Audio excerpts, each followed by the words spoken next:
औरंगजेब प्रकरणाच्या पार्श्वभूमीवर संपूर्ण राज्यभर विविध घटनांकडून निवेदने दिली जात आहे।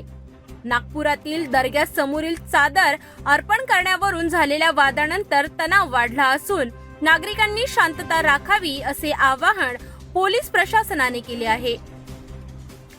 नागपुरातील चिटणीस पार्क जवळ न्यू इंग्लिश स्कूल समोर काही अज्ञात व्यक्तींनी पोलिसांवर दगडफेक केल्याची घटना घडली।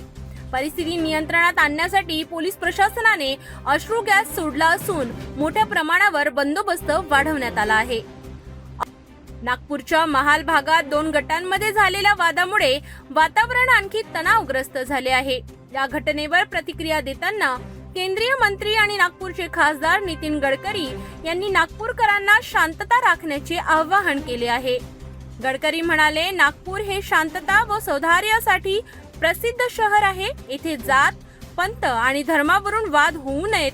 प्रशासन परिस्थितीवर कार्यवाही करेल, त्यामुळे नागरिकांनी संयम ठेवावा। नागपूर पोलिसांकडून शहरभर कडेकोट बंदोबस्त ठेवण्यात आला असून नागरिकांनी कोणत्याही अफवांना बळी न पडता प्रशासनाला सहकार्य करावे असे आवाहन करण्यात आले आहे।